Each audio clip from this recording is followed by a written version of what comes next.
ಬಿರುಗಾಳಿ ಬಂದಂಗೆ ಬರ್ತಾ ಇದೆಯಾ? ಏನಾಯ್ತಲ್ಲ? ಏನವ ಇಂಥ ಕೆಲಸ ಮಾಡ್ಬಿಟ್ಟಿದ್ಯಾ ನೀನು ಯಾಕವ ಅವ್ರಿಬ್ರು ಮನೆಯಿಂದ ಆಚೆ ಹಾಕೋದೆ? ಅಯ್ಯ, ಸಿಟ್ಟಲ್ಲಿ ಯಾಕಲ ಹಿಂಗ್ ಕಿರ್ಸ್ಕೊತಾ ಇದ್ಯಾ? ಮರ್ವಾದೆ ಹೋಗೋಂತ ಕೆಲಸ ಮಾಡಿದ್ರೆ ಇನ್ನೇನ್ ಮಾಡ್ಬೇಕಾಗಿತ್ತು? ಅದಂಗಲ್ಲ ಕಣವ. ಹಂಗೂ ಇಲ್ಲ ಹಿಂಗೂ ಇಲ್ಲ. ಇವಳು ಹೋದ್ಲು ಅಂತ ಅವನು ಬಾಲ ಹಿಡ್ಕೊಂಡೇ ಹೋದ. ಅದಕ್ಕೆ ಓಸಿ ಕರಗ್ಲಿ ಅಂತ ನಾನು ಸುಮ್ಕಾದೆ. ಅವಳ ತಾನೇ ನೀನು ಯಾಕವ ಆಚೆಗೆ ಹಾಕೋದೆ? ಅವಳು ಇದ್ದಿದ್ರೆ ಏನಾಗ್ತೈತಿ ನಿನಗೆ? ಅಲ್ಲ, ಅವಳು ಮಾಡಬಾರ್ದವ್ರು ಏನು ಮಾಡೋಳ ಅಂತದ್ದು ನಿನಗೆ ಅಂತ. ಏನ್ ಮಾಡ್ಲು ಅಂತ ಕೇಳ್ತಿಯಲ್ಲೋ? ಕಂಪ್ಲೇಂಟ್ ಕೊಡ್ಬೇಕು ಅಂತ ಪೊಲೀಸ್ ಸ್ಟೇಷನ್ ಮುಂದೆ ಕೂತಿದ್ಲಲ್ಲ, ಅದ್ ತಪ್ಪಲ್ವಾ? ನೀನೇನಾದ್ರೂ ಊರ್ನಾಗ ಇದ್ದಿದ್ರೆ ಒಂದೇ ಏಟ್ಗೆ ಅವಳನ್ನ ಮುಗಿಸ್ಬಿಡ್ತಿದ್ದೆ.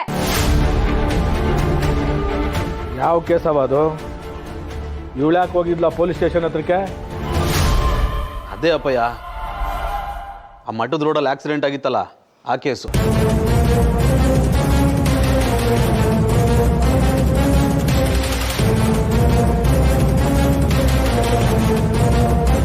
ಆ ಶ್ರೀಕಾಂತ್ ಅವರು ಮತ್ತೆ ಅವ್ರ ಅವ್ವ ತೀರ್ಕೊಂಡ್ರಲ್ಲ, ಆ ಕೇಸು ಕಣಪ್ಪಯ್ಯ.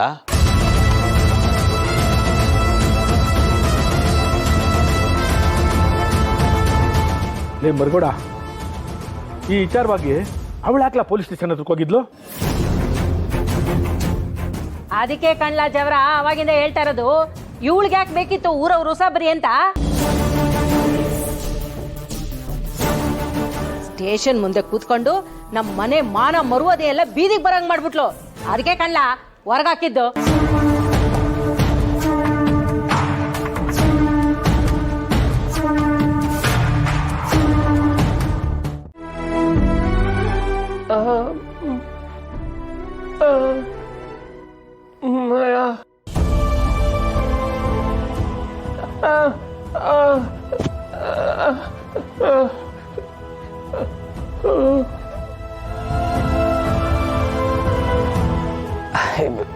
ಇರಲಿ, ಈಗ ಇಷ್ಟೊತ್ತು ಇಲ್ಲಿದ್ದಿದ್ದು ಸಾಕು, ಇನ್ನು ಹೆಚ್ಚೊತ್ತಿರೋದು ಬೇಡ.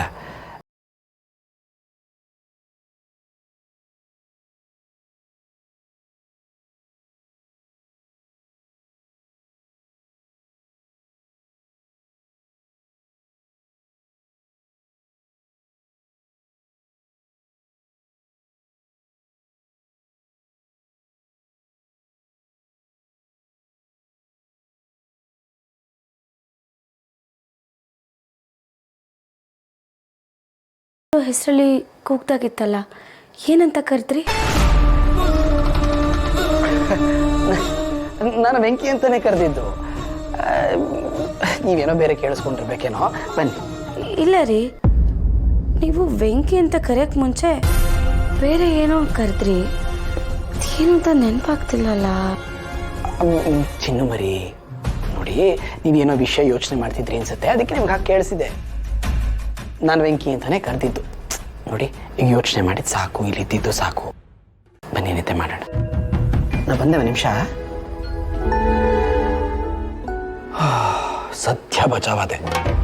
ಇವರೇನಾದರೂ ಅರ್ಜುನನ ಹೆಸರನ್ನು ಕೇಳಿಸ್ಕೊಂಡ್ಬಿಟ್ಟಿದ್ರೆ 100 ಪ್ರಶ್ನೆ ಕೇಳಿರೋರು. ಜಯಂತ, ಇನ್ನು ಮುಂದೆ ನೀನು ಹುಷಾರಾಗಿರ್ಬೇಕು.